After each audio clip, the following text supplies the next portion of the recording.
Hey, it's Soleil, and this is episode 480 of The Orange Pill Investor. It is going to get a little bit wild and crazy today, so hold on to your seats.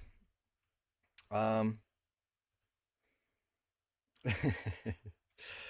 yeah, that was an oldie but goodie, and I think if you catch the video uh, of that song, it's probably the best music video in history, and will be extremely relevant to to the topic at hand.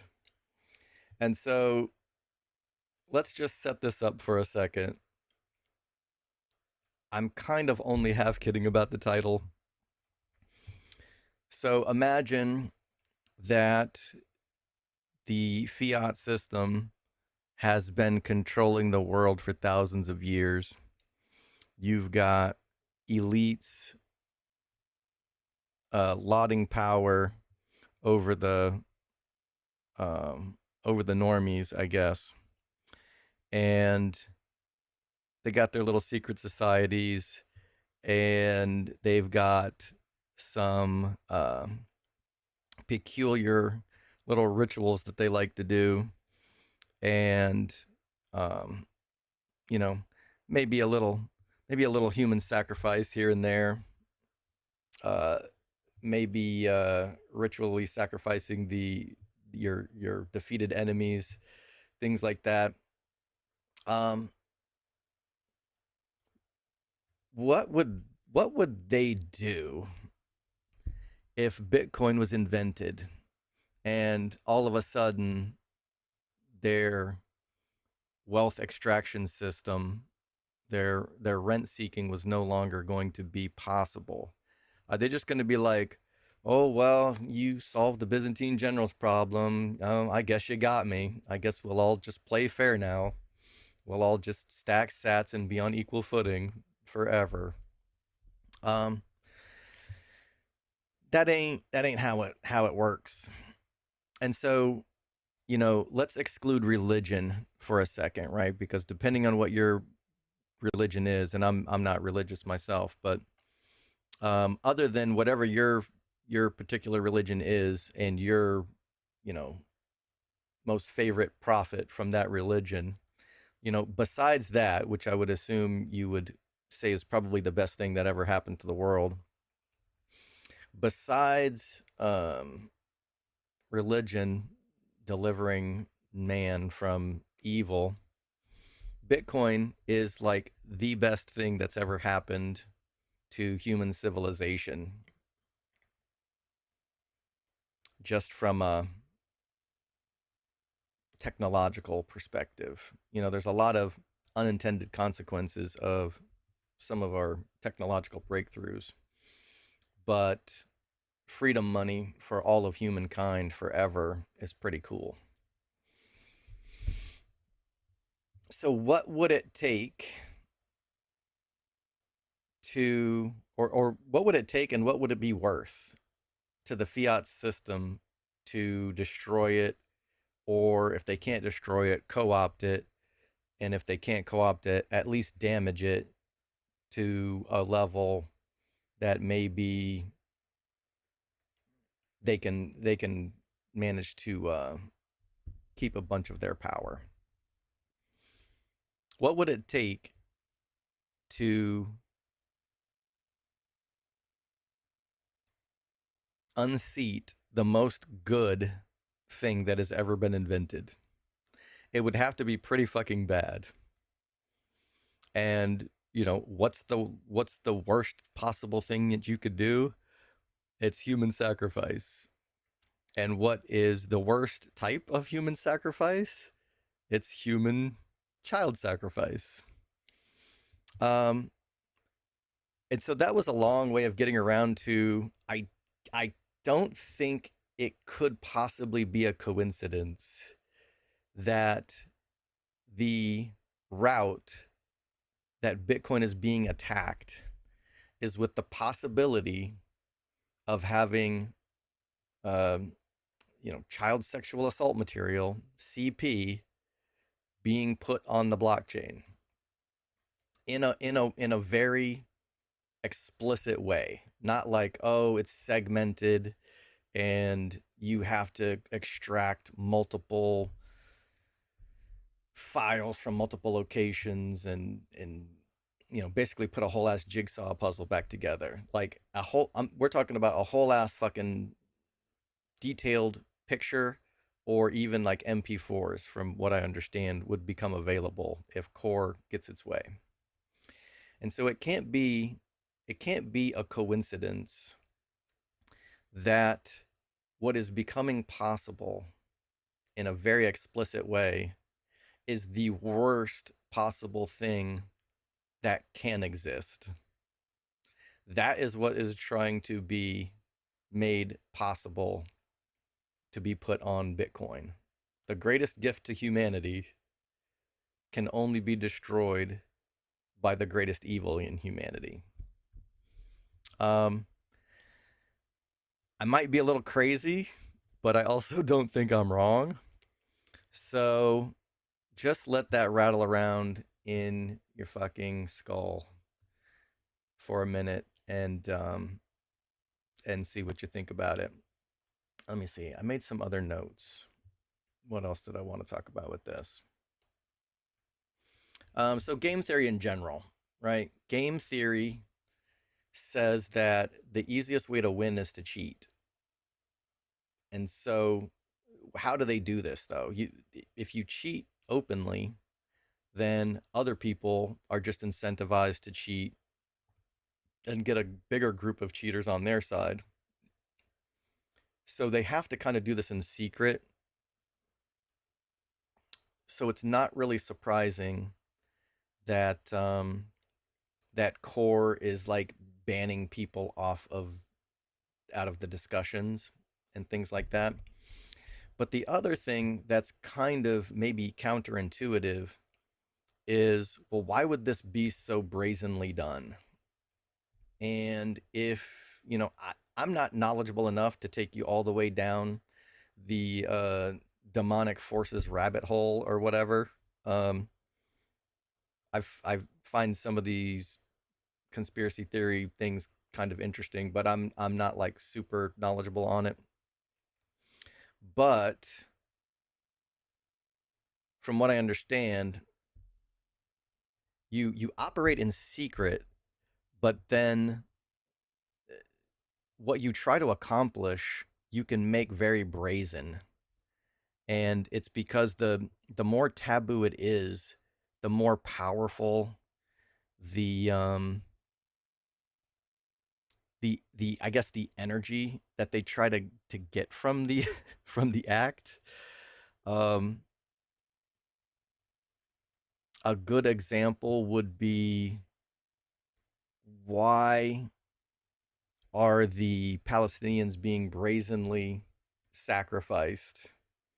Uh,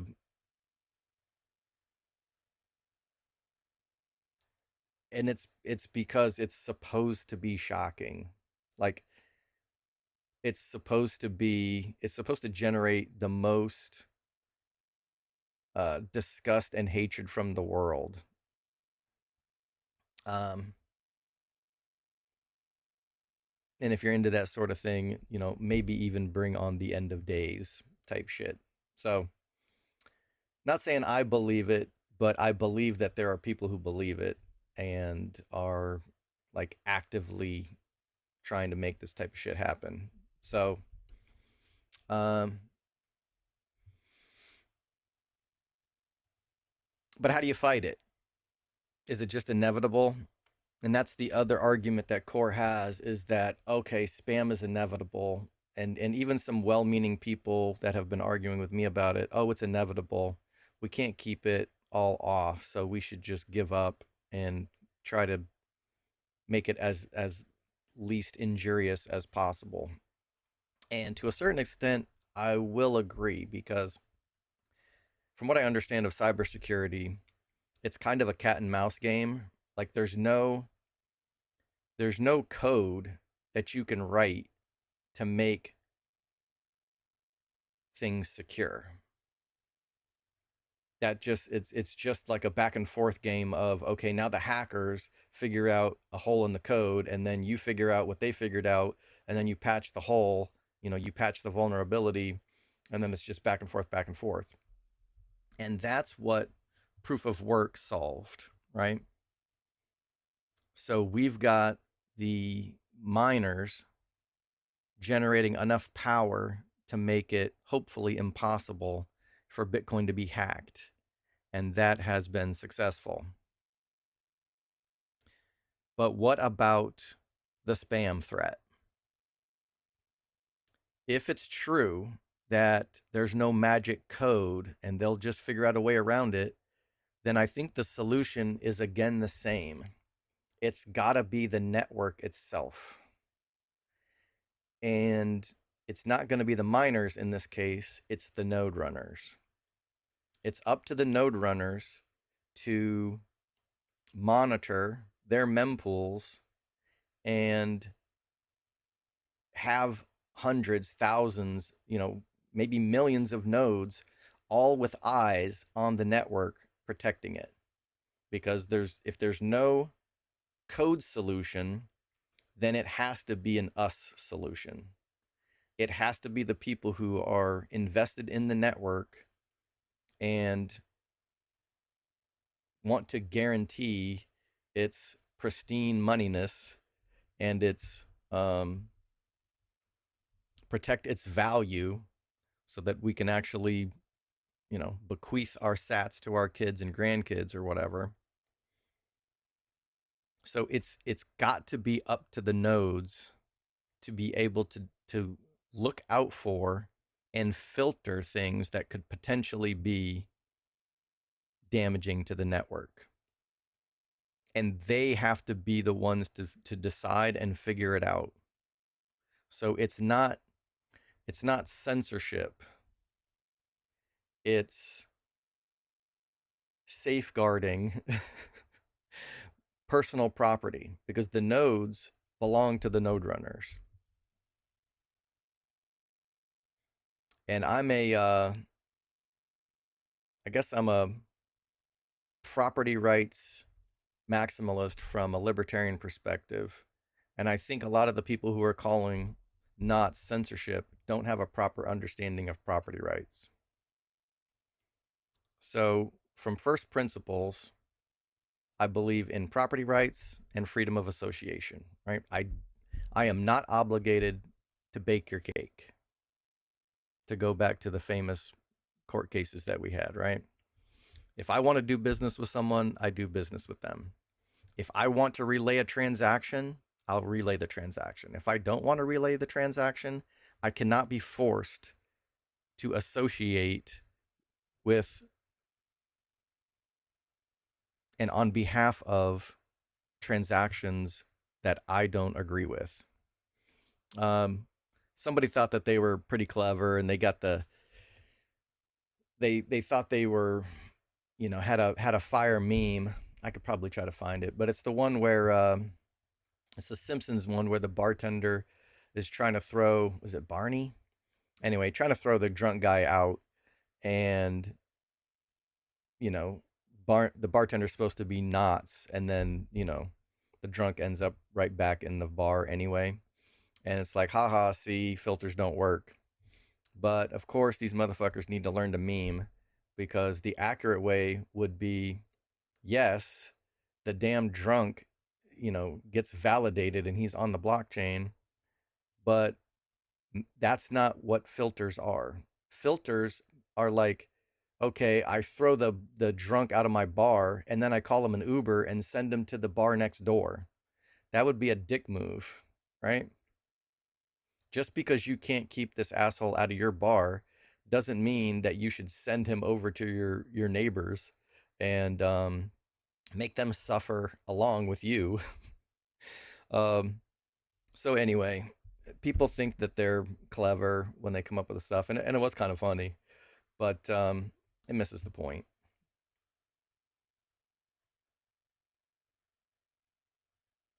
And the last little note that I wrote about this that I want to talk about is even if you do believe that the free market and the fees will price out spam, and worse, price out, you know, CSAM and CP, the solution is still the filters, because if you remove the filters, now you're just lowering the barrier. Now you're just lowering the fees that it's going to cost. You're making it cheaper.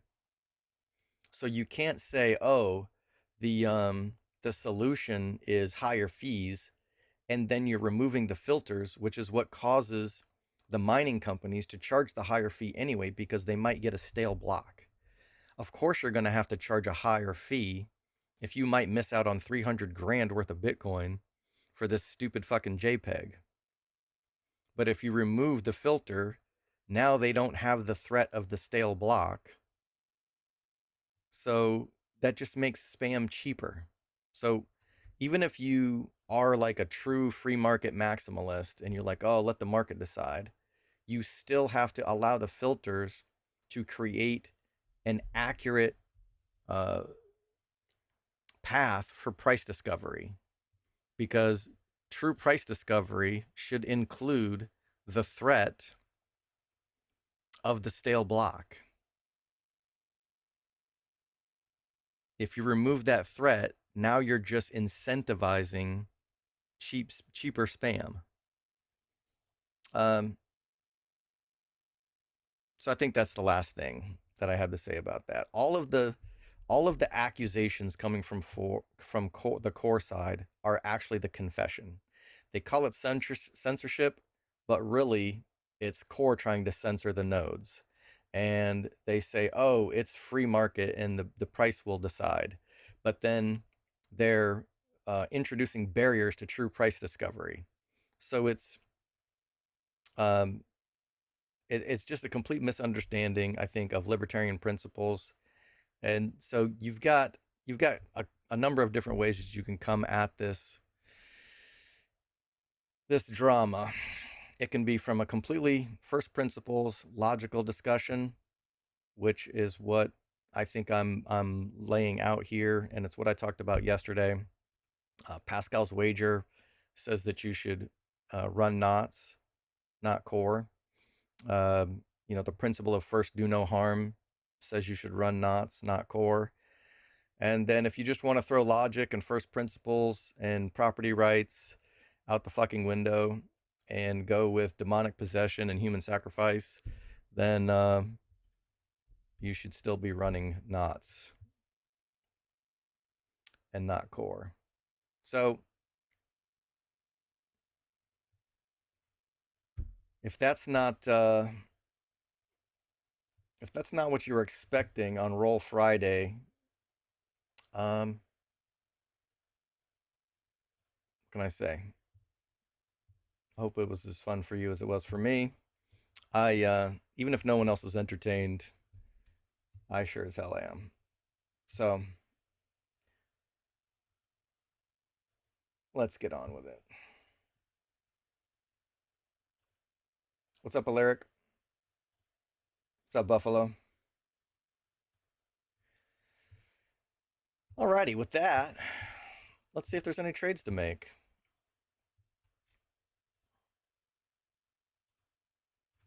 All right, I'll start at the top of the chart with the challenge account.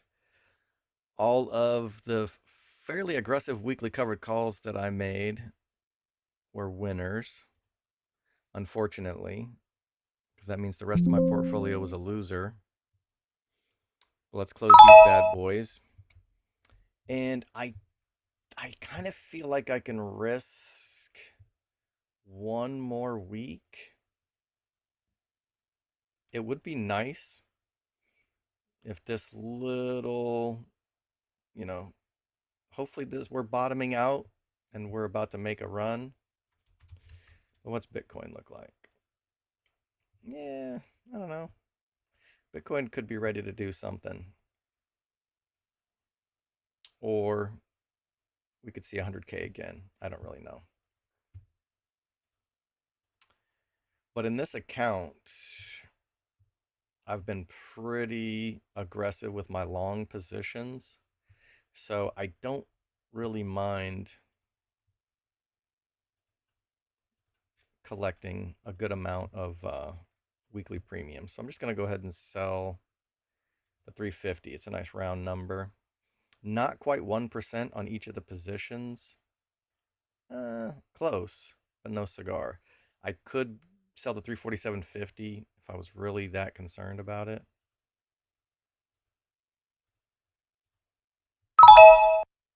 Oh, I only sold one.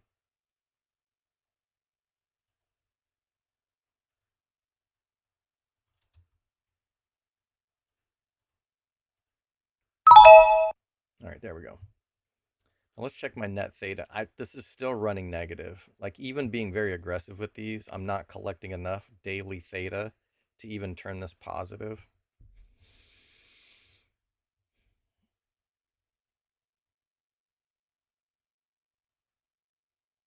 And so I'll take at least half of it.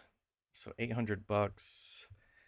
And I'm working on February at this point. I wonder if I should go out to March. Actually, 2 of the Februarys would be perfect. Or actually 4 of them. 2 of them.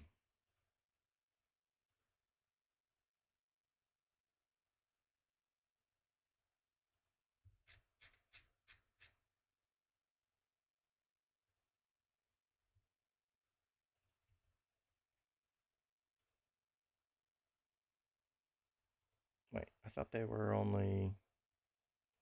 Oh, February. I went to March.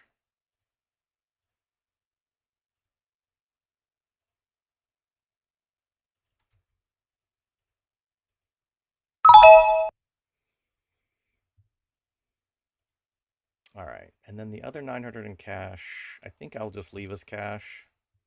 Probably have bills to pay soon, so we'll swap some monies around.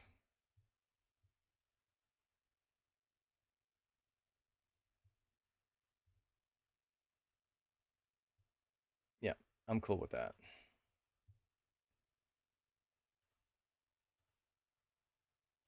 All right, I'm gonna go back to the bottom. This is the main account. All of my covered calls are basically break even, so there's nothing to do here.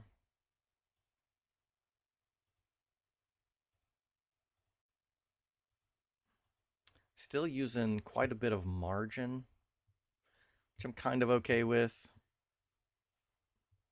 The only thing that could screw me is if the bull market is over, Bitcoin and strategy crash. If they were to crash out, that would suck.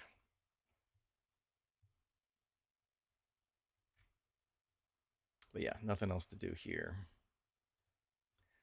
The IRA, let's just, so I think Tesla's pumping still.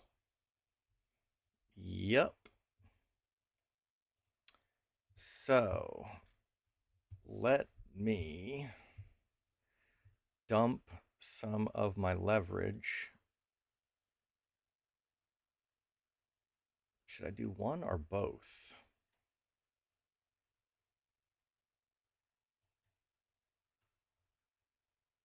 Let's do one for now and see. That'll get me an extra 13 grand, which isn't quite enough to grab another poor man's covered call. Actually, it is.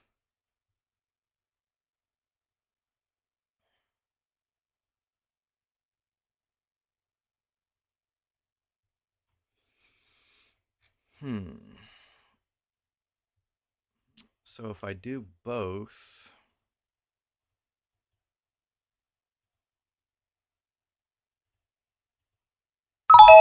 and keep in mind this is an IRA, so I can switch back and forth between positions. I shouldn't suffer any problems with capital gains taxes or anything.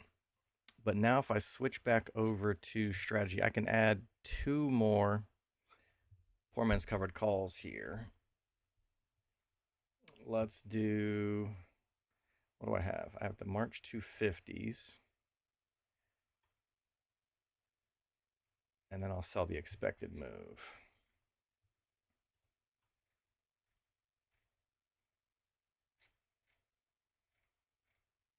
There we go.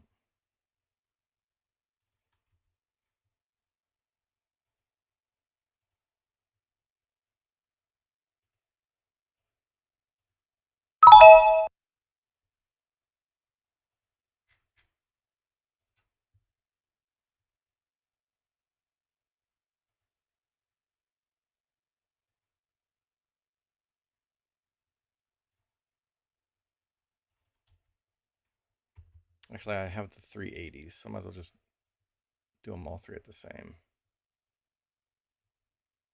Wait, what do I have? Oh yeah,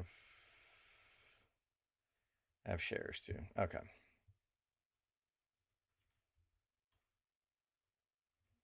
No. I added two. Right? I have three total. Yeah.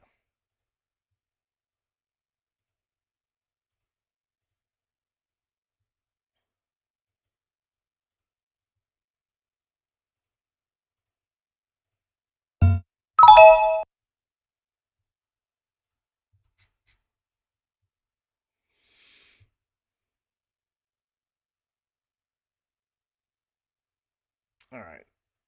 That leaves me 6 grand left over. I've also got these March 20th,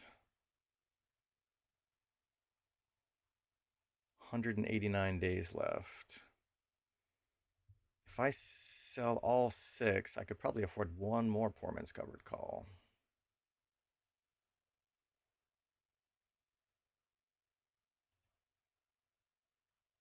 Actually, 3 of them would probably get me there.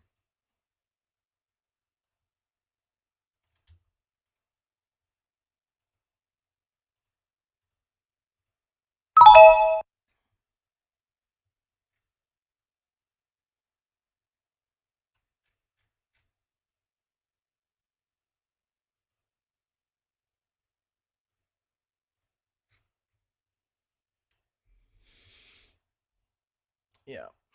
I'll just have to do a multi-select here. So I'm going to do... Wait, where is it? Oh, MSTR.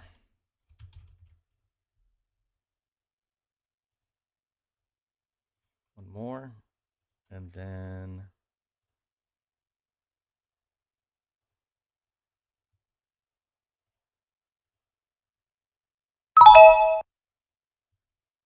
There we go. No balance.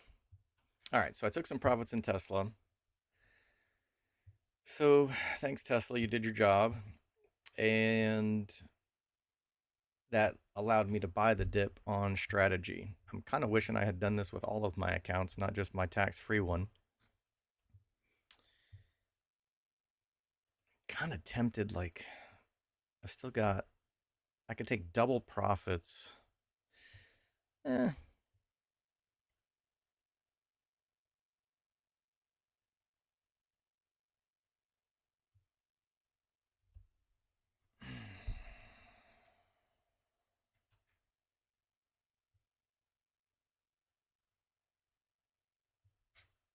Yeah, we'll see. I sold half for a double profit, so that kind of locks in no losing position here.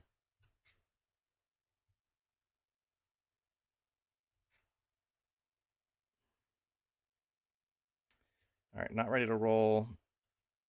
Plenty of time left on these. All right, that works.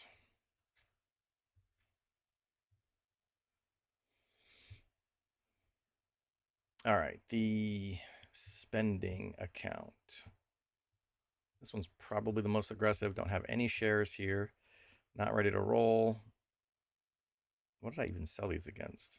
I guess I sold them against my my 350s, which are not even in the money. These are just suffering so badly.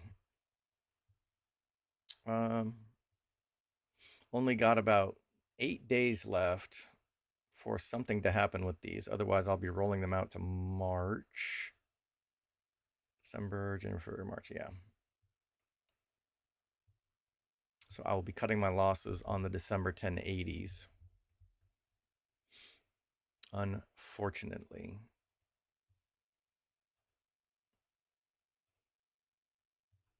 All right, the 5K account. I sold the $10 strikes.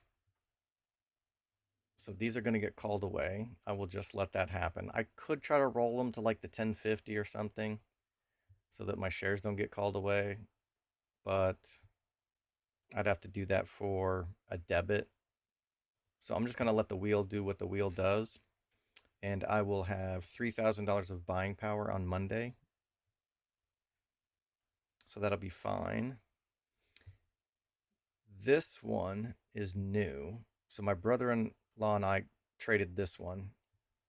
It looked like we were going to get assigned 100 shares of CLSK when it was trading below 10, but CLSK is pumping a little bit.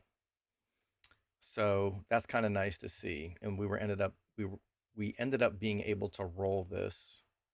I think we only paid like $4 to close it and then roll it back out to 42 days to expiration, collect another 30, 40 bucks, whatever the hell it was.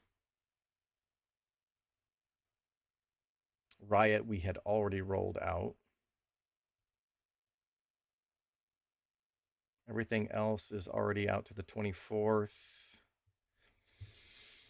I guess I'll be sitting on this Strive put for however long that takes to decay.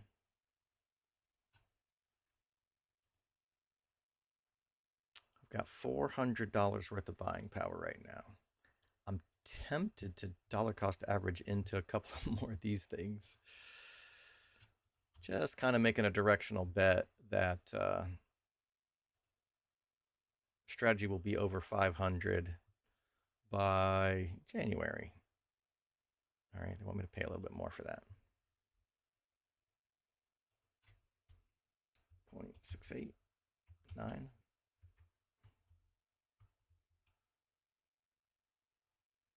There we go. Spent a little bit of my few little buying power dollars.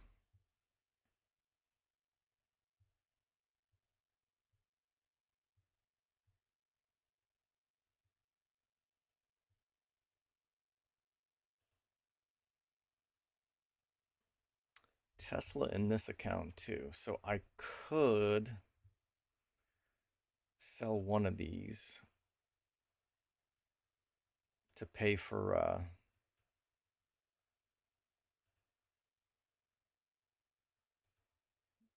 some more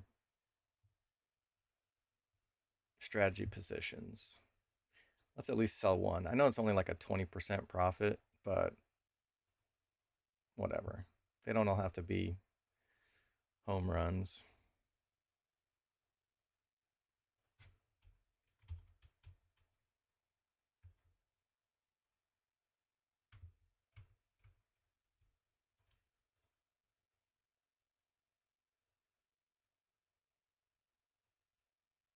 Of course.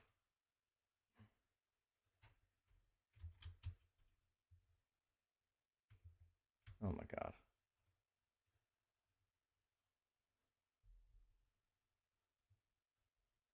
Is that what I put it in for last time? Okay, thank you. Thank the Lord.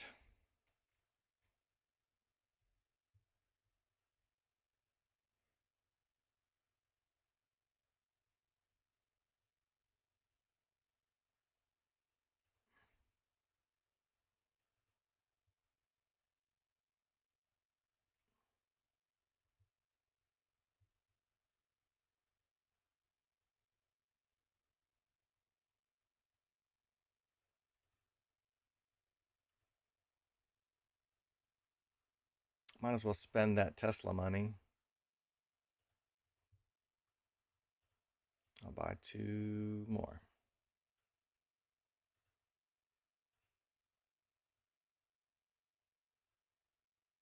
What did I pay for those just now? 68, 69.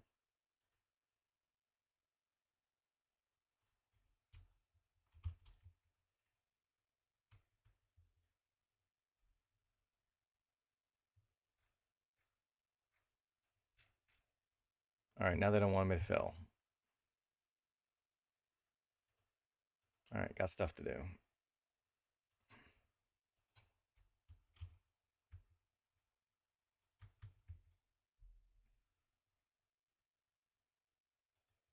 Thank you very much.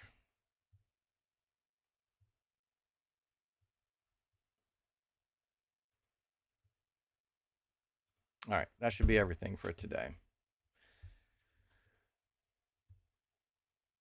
All right, not a lot of activity in the chats today.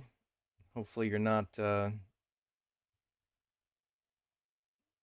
traumatized. All right, appreciate everybody for tuning in. Be good, y'all.